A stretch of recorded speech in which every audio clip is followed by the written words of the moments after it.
ठीक है, तो आज है WB का लेक्चर नंबर 7। सिर्फ आज न्यूमेरिकल के लिए सेशन ले रहे हैं। कुछ न्यूमेरिकल बच गए थे, चैप्टर खत्म हो चुका था, तो हम लोग फटाफट ये खत्म करेंगे। ठीक है, पहला क्वेश्चन क्या कह रहा है, फटाफट देखो क्या कह रहा है। A block strikes the free end of a horizontal spring. तो सबसे पहले क्या करोगे, हॉरिजॉन्टल स्प्रिंग बनाओगे। ठीक, आगे कह रहे हैं with the other and fixed place on A small smooth surface. ठीक है, प्लेस कहां कर दिया हमने, एक एंड फिक्स्ड है, ठीक है, एक एंड लूज है, और कहां प्लेस किया हमने, एक स्मूथ सरफेस है, मतलब कि जब ये मोशन करेगा तो किसी प्रकार का फ्रिक्शनल फोर्स नहीं आएगा। ठीक है, आगे देखिए with a speed v after compressing the spring by x the speed of the block reduce to half. तो इसका मतलब है, मैं कह रहा हूं कि ये क्या है बेटा, मीन, यहां पर x 0 कितना कंप्रेस किया। अब मैंने डायग्राम इधर बना दिया, तो नेगेटिव x के चक्कर में पढ़ना, बस तुम ये देखो कि ये कंप्रेस x हुआ, मैग्नीट्यूड में काम करेंगे। तो यहाँ पहुंच गया, तो पहले जब ये इसने हिट किया था, यहाँ पे स्पीड कितनी थी v, यहाँ कितनी आएगी v/2। ठीक, calculate the maximum compression of the spring. तुमसे पूछा गया है मैक्सिमम कंप्रेशन बताना है। ये तो सीधे मेरी प्रॉपर्टी जो लिखवाई थी मैंने डायरेक्टली वही आ गया, x मैक्स वाली कंडीशन है ये, आपको x मैक्स निकालना है। ठीक है, आपको 2 पॉइंट्स दिए हुए हैं, उसके बीच में आप आसानी से सॉल्व कर सकते हो। ठीक है, इसका फॉर्मूला क्या हो जाएगा, change in kinetic energy upon initial kinetic energy. बस इतना ही तो करना है और आपको x मैक्स मिल जाएगा। मैंने क्या किया, conservation of mechanical energy use किया। ठीक, तो ये जाएगा x max is equal to change in kinetic energy upon kinetic energy at initial, ठीक है, या फिर at the time of impact. ठीक है, तो क्या हो जाएगा बताओ, ये हो जाएगा हाफ m, अब क्या है, v होगा या v/2 होगा, v/2 होगा, है ना। कैसे करेंगे, अब ये डिपेंड करता है कि आप कौन सा स्टेज लेते हो। 0 से स्टार्ट करोगे इधर, तो अगर हमें पॉजिटिव रखना है क्योंकि स्केलर करना है, तो हम v² minus half m v/2 का होल स्क्वायर। ठीक है बेटा, सिर्फ हम स्केलर फॉर्म में सॉल्व कर रहे हैं इसलिए क्योंकि x, यहाँ पर x की वैल्यू नेगेटिव अगर आ भी जाती है, सुनो गलत नहीं होगा, किसी को अगर लगता है कि ये सबने गलत कर दिया, फाइनल मैच इनिशियल होता है, तो तुम सही कह रहे हो, सबने गलत ही किया तुम्हारे लिए, क्योंकि यहाँ मैंने पॉजिटिव वैल्यू निकाली और आपके सामने दिख रहा है ये माइनस होगा, तो मेरे साथ तो गलत नहीं आ रहा है। ठीक है, तो आपको लेकिन ऑप्शंस में यहाँ पर सिर्फ मैग्नीट्यूड पूछा गया है, इसलिए हम मैग्नीट्यूड के चक्कर में हम नेगेटिव इसको नहीं बनाएंगे। ठीक है, तो यहाँ पर क्या कर दिया मैंने, 1/2 m, यहाँ फाइनल स्पीड कितनी थी, v/2 का होल स्क्वायर। मुझे सिर्फ चेंज से मतलब था, इनिशियली कितना था, हाफ m v²। सॉल्व करो इसको फटाफट।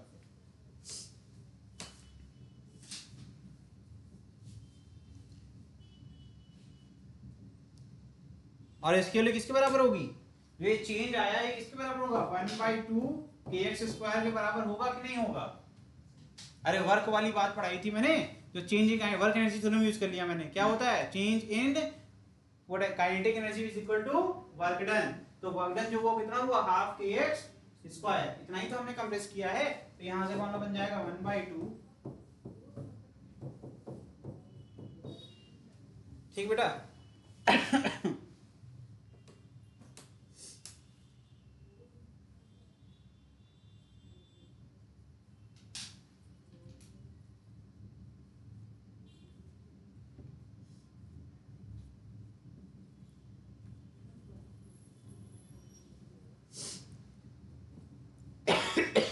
तो इसको क्या लिख सकते, ये मैक्सिमम कंप्रेशन के लिए आ जाएगा। तो अगेन यहां पर भी हाफ के एक्स मैक्स स्क्वायर। ठीक है,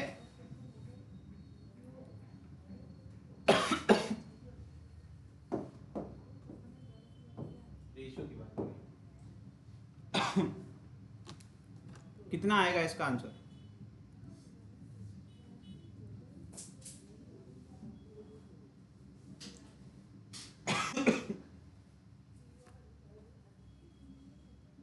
कितना आएगा, ये 3/4। इसका रेशियो किसके बराबर होगा, x² upon x max square is equal to 3/4। x max is equal to क्या आ जाएगा, 2/√3x, 2/√3x।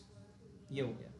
जिसको ये वाला नहीं समझ में आया कंसेप्ट, तो आप सीधे जाइए प्रॉपर्टी, सिंपल हमने केसेस पढ़ाए थे। कहाँ पढ़ाया था, कहाँ गया, ये देखो एक्स मैक्स की कंडीशन पढ़ाई थी ना, ये बॉडी ऑफ मास कंप्रेशन, यही वाली कंडीशन है, यही कंडीशन यूज कर लो आप सीधे।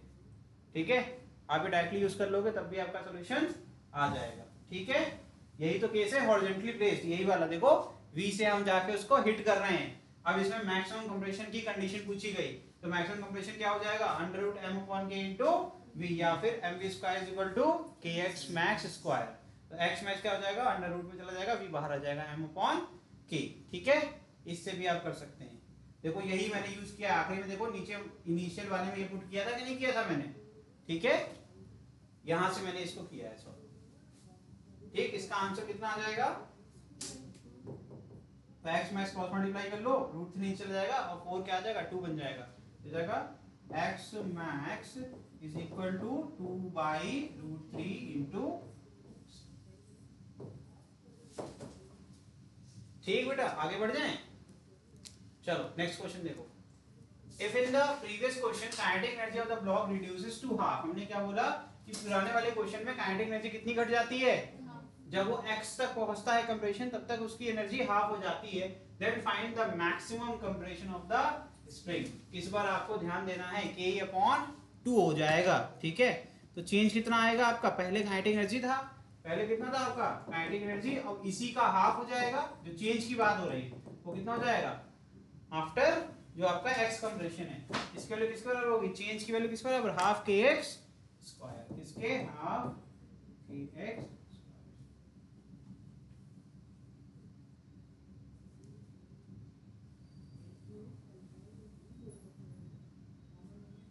ये कितना आ जाएगा, Ke/2 = 1/2 kx स्क्वायर। अरे यहाँ एलसीएम लोगे 2Ke - Ke/2 कितना आ गया, Ke/2। और काइनेटिक एनर्जी किस बराबर होती है, हाफ kx² मैक्स। इसका हाफ mv² किस बराबर होती है, 1/2 kx। अभी पीछे पढ़ा के आया हूं ना, ये कंडीशन थी ना, half mv² = 1/2 half kx² max, है ना, मैक्सिमम के लिए होता है। तो यही पुट कर दो।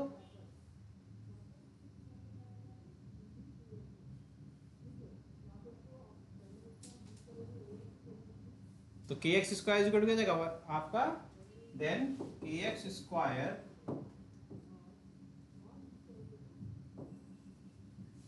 ये वाला इक्वेशन यूज कर रहा हूं, यहाँ 2 काट दो, k की जगह क्या आ जाएगा, 1/2 kx max square = 1/2 kx square.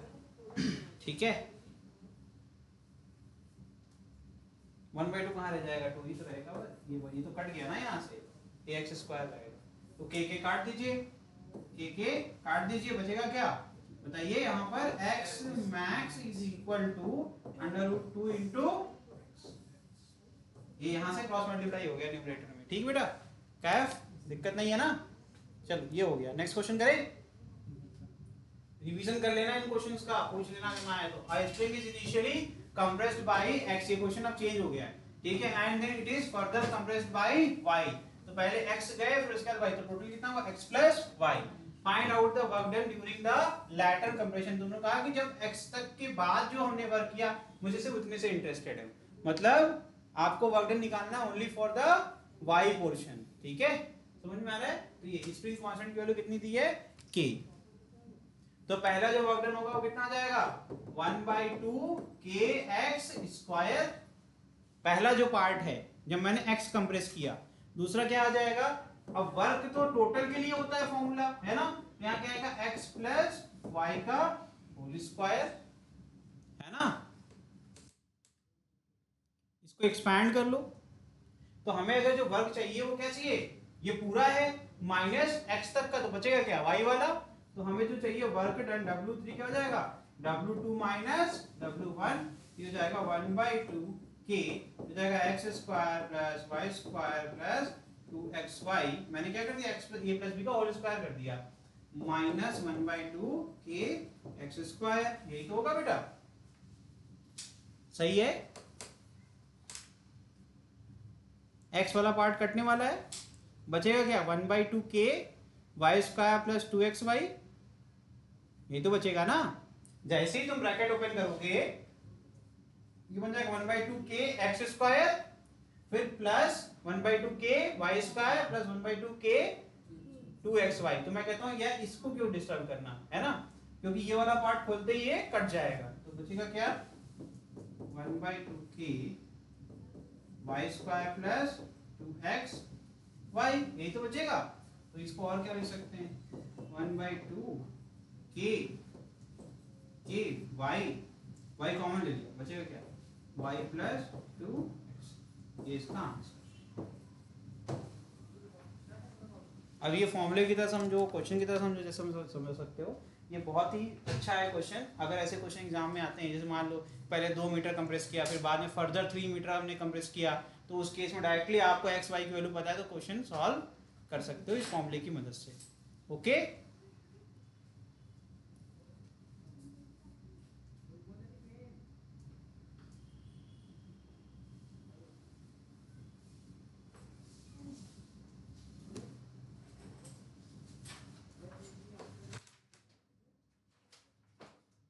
सारे समझ में आ गए?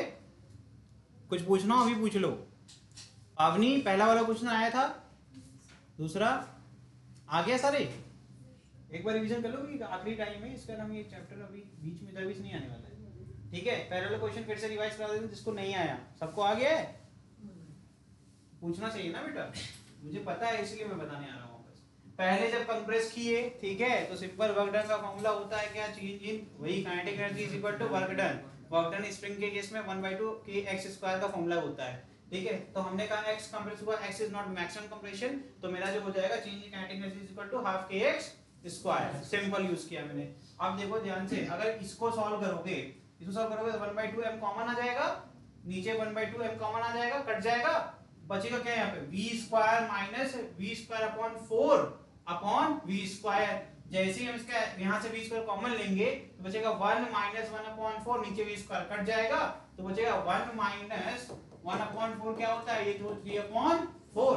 तो ये पूरा सॉल्व होके क्या बचेगा, सिर्फ 3 अपॉन 4। ठीक है ना भैया? अब आते हैं इधर, यहाँ पर क्या 1/2 के कॉमन है, 1/2 mv स्क्वायर क्या होता है, ये जो अगर आप ये आपकी टोटल एनर्जी है तो इसकी वजह से टोटल मैक्सिमम कितना वर्क हो सकता है, तो कितना जाएगा 1/2 k x मैक्स स्क्वायर। ठीक, तो मैंने इसको रिप्लेस कर दिया विद दिस, तो 1/2 k कट गया, बचेगा क्या x square upon x max square is equal to क्या आएगा 3 अपॉन 4, है ना। जब आप इसको क्रॉस मल्टीप्लाई करेंगे तो भैया x कहां जाएगा, अब ये उल्टा करना पड़ेगा ना, जब उल्टा करेंगे आप तो क्या बन जाएगा 4 अपॉन 3 के बराबर, x मैक्स का square upon x square is equal to what 4 upon 3। नहीं बच रहा सर, देखो 3 अपॉन 4 इज इक्वल टू, यहाँ बचेगा x square upon x max का स्क्वायर।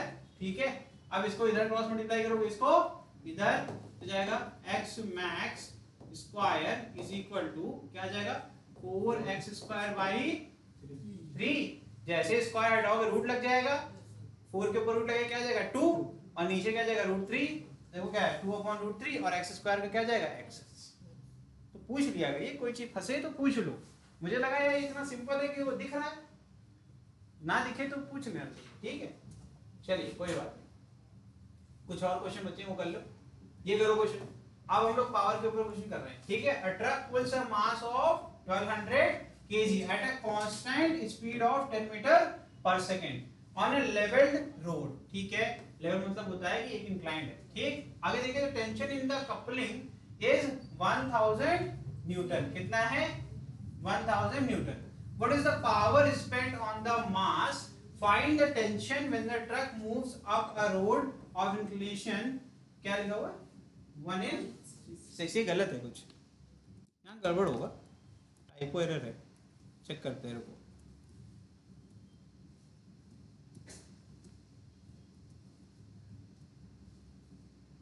अच्छा ठीक है, ये दिया हुआ है 1/6।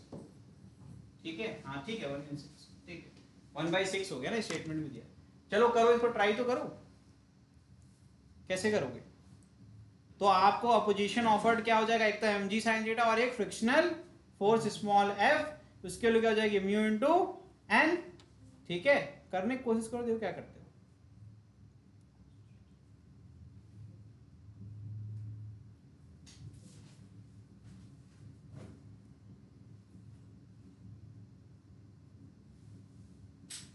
टेंशन किसकी वजह से आएगा? फ्रिक्शन की वजह से तो आएगा। टेंशन किसकी वजह से आएगा बताओ?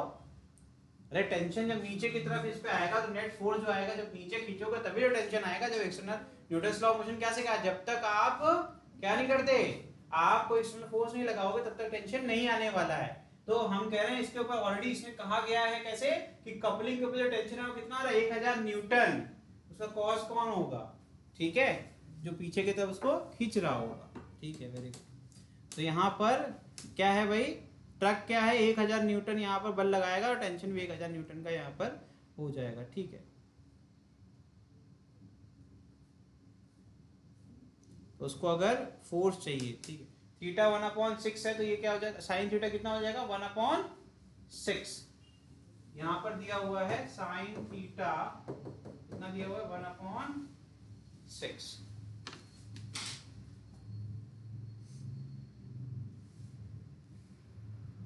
पावर क्या हो जाएगा, फोर्स इंटू स्पीड, क्या हो जाएगा, power is equal to force into speed of the vehicle, that is यहाँ हो जाएगा 1000 गुणे स्पीड कितनी है 10। ठीक है, ये आपका हो गया पावर 10⁴ वॉट। ठीक, और total force required to move up क्या हो जाएगा, small f plus mg sine theta. तो ये तो 1000 है प्लस mg साइन थीटा आप निकाल लीजिए, 1200 दिया हुआ है। आप g10 ले लेना या 9.8 ले लो, कोई दिक्कत नहीं, क्योंकि यहाँ पर डेसिमल बनेगा नहीं। डेसिमल को एलिमिनेट करने के लिए 10 लेते हैं हमेशा हम लोग। ठीक है, तो यहाँ आ जाएगा 1200 इंटू 9.8 इंटू 1/6। ठीक है, ठीक बेटा, अब निकाल लो आंसर कितना आएगा। तो पावर स्पेंड कितनी है 10⁴ वॉट। पहला पार्ट टेंशन, जितना फोर्स होगा उतना ही टेंशन होगा। ठीक है, पहले वाले केस में जब वो स्टेशनरी है तब उसके ऊपर 1000 न्यूटन का क्या है, टेंशन है, यानी कि पहले से ही आपके पास फ्रिक्शनल फोर्स की वैल्यू है। मतलब उसने इतना ही फोर्स लगाया है कि वो रुकी हुई है, मोशन में नहीं आ रही। इसका मतलब उस टाइम में कौन सा फ्रिक्शन होगा, स्टैटिक फ्रिक्शन। और स्टैटिक फ्रिक्शन ना होता तो कभी फ्रिक्शन की फोर्स निकाल ना पाते, क्योंकि कोएफिशिएंट ऑफ फ्रिक्शन नहीं दिया हुआ था। तो इसका मतलब है कि पहले से क्वेश्चन मुझे हिंट दे रहा है कि टेंशन व्हेन द ट्रक, अभी बोल रहा है व्हेन द ट्रक, इंग्लिश है देखो, व्हेन मतलब अभी मोशन में है नहीं, जब वो मोशन में आएगी तो टेंशन बढ़ेगा। जब उसके ऊपर तनाव बढ़ेगा, कब बढ़ेगा, जब उसके ऊपर ज्यादा फोर्स लगेंगे। जब वो स्टेशनरी है, स्टैटिक फ्रिक्शन लग रहा है, कौन सा लग रहा है, स्मॉल है। और स्मॉल है कितना, जितना तुम फोर्स लगाओगे उतना ही स्टैटिक फ्रिक्शन होगा। तो पहले से 1000 न्यूटन है, इसका मतलब फोर्स कितना लगा होगा 1000 न्यूटन का, तो फ्रिक्शन भी कितना होगा 1000 न्यूटन का। इसीलिए मैंने यहाँ पर 1000 लिखा हुआ है। जब पावर कैलकुलेट करी तब मैंने फोर्स की बात करी है, तो फोर्स अप्लाइड कितना है 1000 न्यूटन, और स्पीड कितनी है भाई 10 मीटर पर सेकंड, कांस्टेंट कर देंगे तो भी ठीक। किसी भी इंस्टेंट को लेके सॉल्व किया गया है, because we don't have coefficient of friction. समझ में आया? ये कुछ डिफरेंट टाइप का क्वेश्चन था जो तुम्हारे काम आएगा। और सबसे आखिरी में ये 1/6 का मतलब क्या, हमेशा वो sin थीटा को रिप्रेजेंट करता है। ठीक है, समझ में आ गया? नोट डाउन करें फटाफट, आगे बढ़ जाएं। इसको सॉल्व कर लेंगे कि नहीं कर लेंगे, इसका आंसर बता दें, 2960 न्यूटन।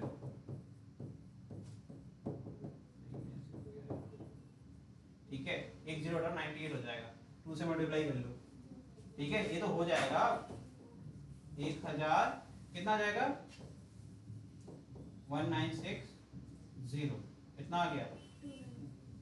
जिसको नहीं आ रहा है वो देख लो, या 1 जीरो तो कंज्यूम हो गया डेसिमल हटाने में, बजाय 20 तो मैंने 2 से किया तो 196 आ गया, 1 जीरो था, जीरो लगा दिया, खत्म। अब इसको जोड़ लोगे आ जाएगा 2960। ये सब चीजें बेटा क्विकली करनी है हम लोग को। A body of mass m starting from rest from the origin moves along x-axis with a constant power p. Calculate the relation between velocity and time. Relation between distance and time. Relation between velocity and distance. ये एक derivation के form में तुम्हें 3 फॉर्मूले दे रहा हूँ मैं। तो पावर का फॉर्मूला क्या होता है, पहला हो गया भैया p is equal to f v। ठीक है, f को क्या लिख सकते हैं भाई, for varying mass m dv by dt into v। v dv by dt आपको क्या दे देगा वो आप सोचो। ठीक है,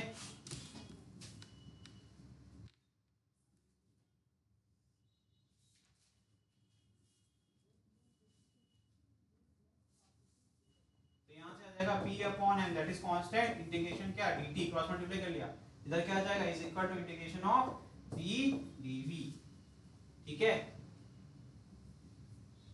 और वेलोसिटी क्या रेस्ट से किसी एक कांस्टेंट वेलोसिटी v तक, और यहाँ पर टाइम इंटरवल कितना 0 से t, जितना उसको टाइम लगा, इधर आ गया p t अपॉन m और इधर आ जाएगा v स्क्वायर बाई, ये रिलेशन है वेलोसिटी और टाइम के बीच, ठीक है। p अपॉन m क्या है कांस्टेंट है, ठीक। तो अगर आप चाहें तो v के फॉर्म में अगर लिखना चाहें तो क्या जाएगा v is equal to under root 2 pt upon, ये फॉर्मूला मिल गया। सेकेंड क्या है relation between distance and time, distance और टाइम चाहिए मुझे, ठीक है। तो dx अपॉन dt क्या, v को लिख देंगे अपन, यहीं से आगे बढ़ेंगे, dx upon dt is equal to क्या हो जाएगा ये under root 2pt upon m, फिर इसको इधर ले जाओ इंटीग्रेट कर लो, integration of dx 0 to x minus, इधर क्या आ जाएगा, यहाँ आ जाएगा 2p, जो चीजें कांस्टेंट है उसको अलग कर लीजिए, ठीक है, इसका रूट अलग कर लीजिए, इंटीग्रेशन क्या आ जाएगा e to the power 1/2 dt, 0 से सॉल्व कर लीजिए, ठीक है।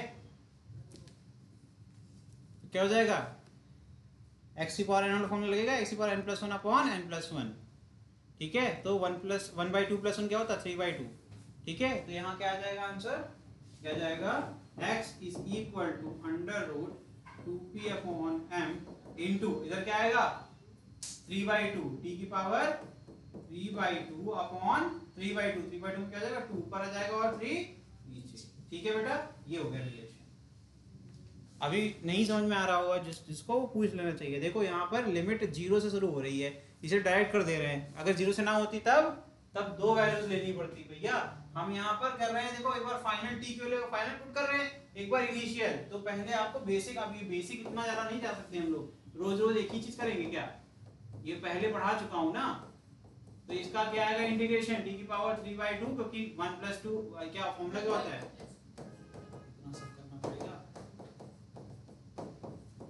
पढ़ के आए करो यार, तुम लोग सीनियर हो इतने, अपने लाइफ में कैरियर डॉक्टर बनने आए हो और इंजीनियर बनना है और ये फॉर्मूले नहीं पता है, पता नहीं कैसे मुंह ढाक चले जाते हो, शर्म भी नहीं आती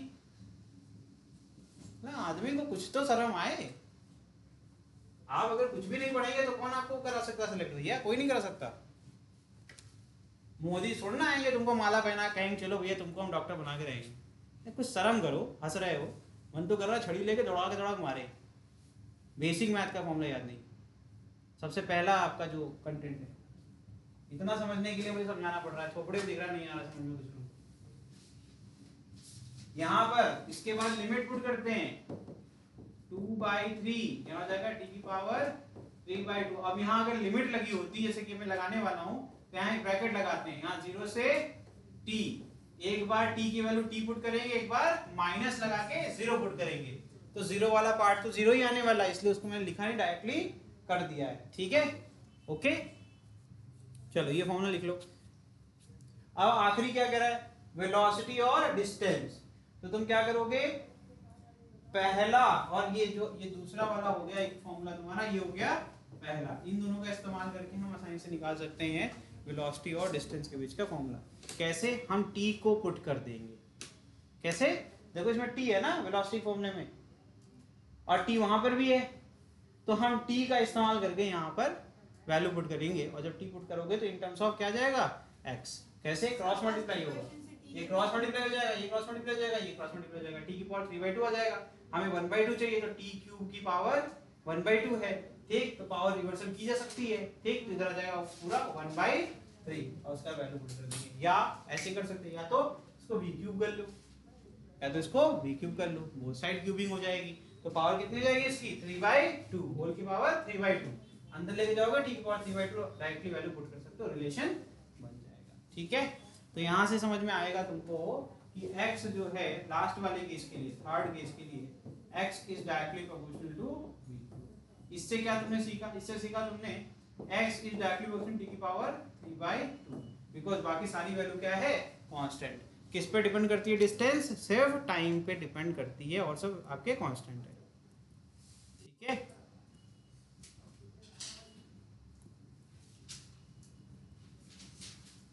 आगे देखो, a pump is used to deliver water at a certain rate from a given pipe। कोई एक पाइप ले लिया हमने, ठीक है, मान लो कोई भी हमने पाइप जिसकी area of cross section A रही होगी, कुछ भी आप एक सिंपल पाइप मान लो, ठीक। क्या कह रहे हैं, by what amount should the velocity of water force on the water and power of motor be increased to obtain n times water from the same pipe in the same time। अब कह रहे हैं कि क्या क्या हम changes करें so that हमारा जो वाटर का फ्लो है वो बढ़ जाए, ठीक है।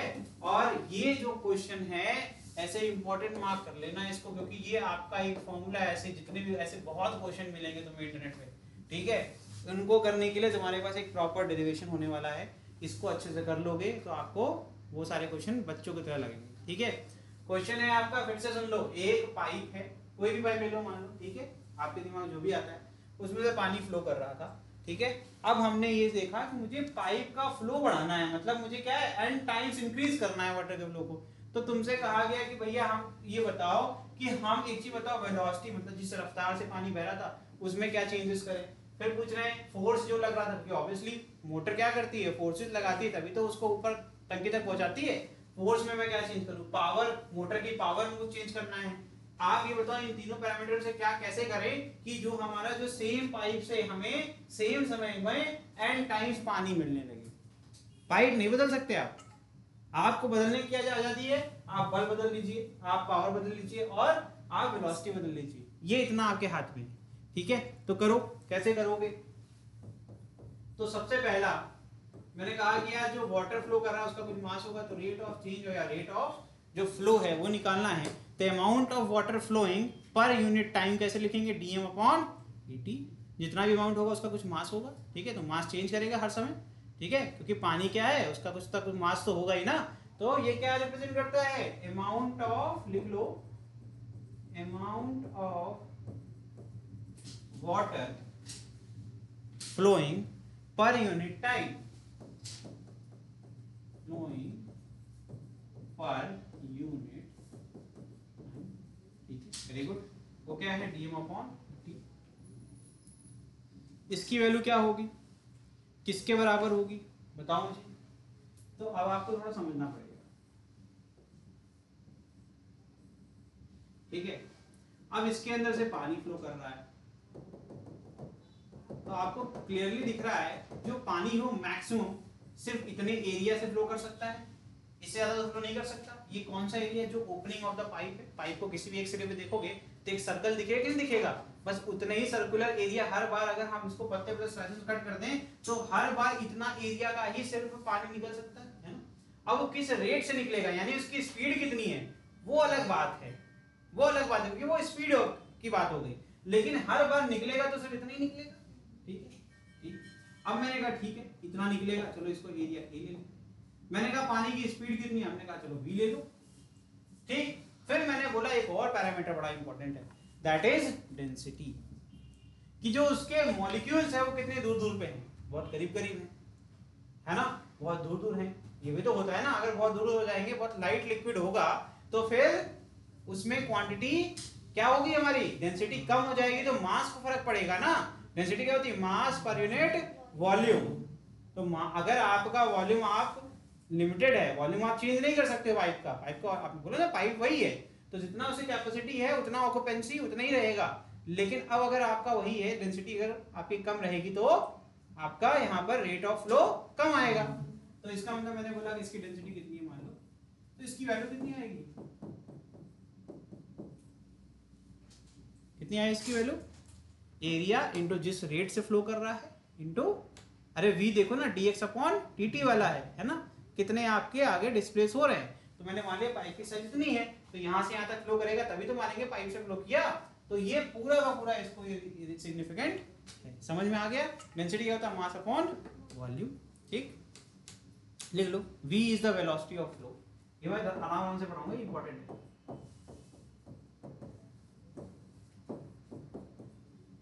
ए क्या है, area of cross section of pipe,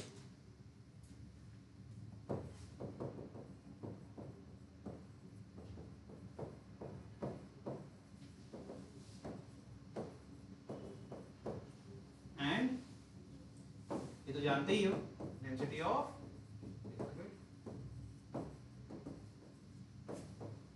liquid. ठीक, अगर हमें n टाइम चाहिए तो n टाइम चाहिए तो फिर अब क्या होगा, new dm upon dt dash कितना आएगा, ये आ जाएगा n times of dm upon dt। होगा कि नहीं होगा? तो इसका मतलब अगेन जब फॉर्मूले में चेंज आएगा, एरिया तो कुछ नहीं कर सकते, डेंसिटी में कुछ कर नहीं सकते, तो इसका मतलब सिर्फ और सिर्फ क्या चेंज होने वाला है, स्पीड चेंज होगी। होगी कि नहीं होगी? ठीक, इसके लिए किसका बराबर होगी, n times of a v rho. कितने टाइम्स स्पीड चेंज हुई, n टाइम्स। ठीक है, तो new speed will be equal to what, n। तो पहला पैरामीटर मिल गया कि आपको स्पीड इंक्रीज करनी पड़ेगी n टाइम्स। ठीक है, अब मैं फोर्स की बात कर रहा हूं, तो अगर मैं फोर्स की बात करूंगा बेटा, ठीक है, तो फोर्स का कौन सा फॉर्मूला लगेगा, हमने न्यूटन लॉ ऑफ मोशन सीखा था रॉकेट वाले केस में कि जब मास वेरी करे, क्योंकि जब भी ma वाला फॉर्मूला यूज करते हैं तब मास कांस्टेंट होता है। जब कोई वाटर फ्लोइंग होगा या कोई भी ऐसा चीज जिसमें ऑब्जेक्ट जो मोशन में है उसके ऊपर जितना भी पार्टिकल्स है प्लेस है वो चेंज हो रहे हैं, यानी कि मास कांस्टेंट नहीं हो सकता। उस केस के लिए फॉर्मूला क्या बनाया गया था, v dm अपॉन, ठीक है, dm अपॉन dt आपके पास ऑलरेडी है कि नहीं है? तो फोर्स में अगर हम चेंज करेंगे, अगर हमें ये चेंज करना है तो हम क्या करेंगे भाई, v डैश करके लिखेंगे। पहले f ये था, बाद में f क्या होगा, v dash dm upon dt। होगा कि नहीं होगा? करिए जल्दी से करिए, तो क्या आ जाएगा, ये तो इनिशियल हो गया, तो बाद में क्या होगा, f dash will be equal to v dash dm upon dt dash. Change होगा ना? चलिए अब इसकी वैल्यू क्या होगी, पुट करके देखो। तो यहां पर जो वैल्यू थी ये कितनी आई थी, v into D upon dt कितना निकाला था हमने, कहाँ गया, हमें नहीं मिला है ना, ये कितना आ जाएगा भाई, a v रो, ये आ गया v स्क्वायर a रो। तो यहाँ क्या आ जाएगा, n से मल्टीप्लाई होगा सिर्फ, है ना, इसमें क्या होगा, n से मल्टीप्लाई हो जाएगा, तो n स्क्वायर v स्क्वायर बन जाएगा, और v डैश तो v डैश ही रहेगा, तो ये जाएगा n v into dm upon dt dash क्या आया था, n a v आ रहा है कि नहीं आ रहा है, n स्क्वायर फिर क्या आ गया v स्क्वायर a रो। ये तो पहले से ही पता है हम लोग को, ये तो f के बराबर था कि नहीं था? यानी कि जो नया फोर्स है वो n स्क्वायर टाइम्स इंक्रीज हो जाएगा पुराने फोर्स से। लो भाई फोर्स भी निकल गया, निकला कि नहीं निकला? ठीक है, सबको आ रहा है समझ में, बहुत स्लो पढ़ा रहे हैं इसीलिए। ठीक है, कैफ आ रहा है? चलो आखिरी में देखो, नेक्स्ट कौन सा वाला क्वेश्चन कर भाई,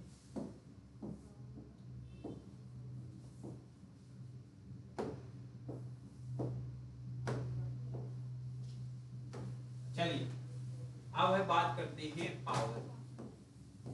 तो पावर के लिए फॉर्मूला क्या था, F इंटू वी, या फिर अगर हमें नहीं करना है F इंटू वी तो हम क्या कर सकते हैं, v square d upon d t. बहरहाल ये जो फॉर्मूला आ रहा है ये उसी से आ रहा है। कैसे, F की वैल्यू होती है v d upon d t और वी ऑलरेडी होता है, तो वी इंटू वी स्क्वायर हो जाएगा, तो ये फॉर्मूला वहीं से बन के आया, ऐसा कुछ नया नहीं है इसमें। ठीक है, तो नए वाले में क्या हो जाएगा, पी डैश क्या आएगा, पी डैश लिख लो, पी डैश क्या आ जाएगा बताइए, वी डैश का स्क्वायर है ना, और डी अपॉन डी टी का डैश, यही तो होगा ना बेटा। तो वैल्यू पुट कर लो, रिलेशन निकल जाएगा। तो यहाँ से क्या जाएगा, एन स्क्वायर वी स्क्वायर, इधर क्या आया था बेटा, मुझे हेल्प करेंगे, into n a v rho, यही तो था। तो ये आ जाएगा n q a v q rho, v q है, यहाँ भी निकाल के देखो तो जाएगा वी स्क्वायर फिर ए वी रो, यानी कि आ गया वी क्यू ए रो, यही तो आ रहा है ना। तो ये आ गया n q times t dash, तो वही हो गया। ठीक है, सॉल्व हुआ कि नहीं हुआ, अवनी समझ में आया बेटा? चलो ठीक है। करते हैं आखिरी क्वेश्चन इस चैप्टर का, ये अच्छे से कर लेना एक बार। The force required to tow a boat at constant velocity is proportional to the speed. If speed of 4 km per hour requires 7.5 kilowatt power, how much power does a speed of 12 km per hour require? यार बहुत आसान question है ये, directly हो जाएगा। P = FV वाला use कर लो।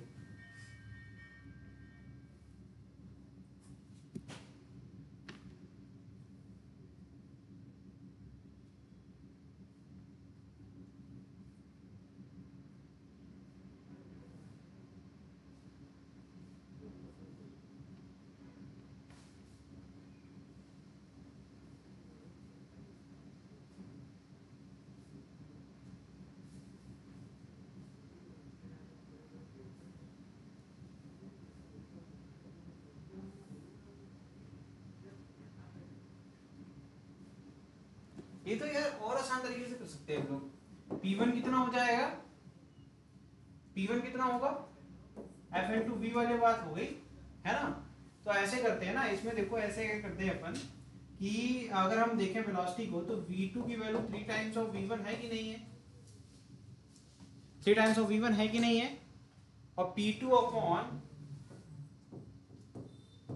P1 अगर मैं करना चाहूं तो क्या आ जाएगा, ये आ जाएगा V2 अपॉन V1 का स्क्वायर। अब करके देखो कितना आंसर आ रहा है। हमें P1 ऑलरेडी पता है, P1 7.5 दिया हुआ है, हो जाएगा P2 is equal to, V2 कितना है 3 टाइम्स दैट इज 12। अरे 3 तो बचेगा इसमें, क्यों इतना टेंशन लेना। अरे भाई ये 12 है, नीचे 4 है, डिवाइड करेंगे क्या बचेगा, ठीक है स्क्वायर इनटू 7.5 कितना आ रहा है।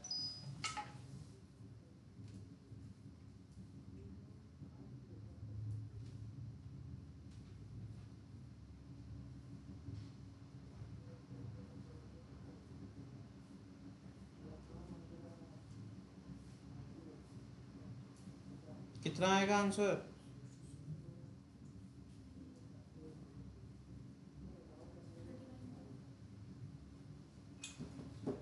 अरे तो उसमें आपको चेंज यूनिट भी चेंज करनी, किलोवाट में बताना है ना। नहीं बेटा 67.5 आएगा यार, 67.5 का मल्टीप्लाई नहीं कर पा रहे, 9 है भैया, 67.5 किलोवाट, ठीक है ओके। चलिए यहाँ पर ये आपका चैप्टर खत्म होता है, ठीक है। कुछ और क्वेश्चन प्रैक्टिस जब क्यों नहीं करेंगे तो उसमें कर लेंगे, ठीक है। चलिए यहाँ पर ये सेशन खत्म हो रहा है, ठीक।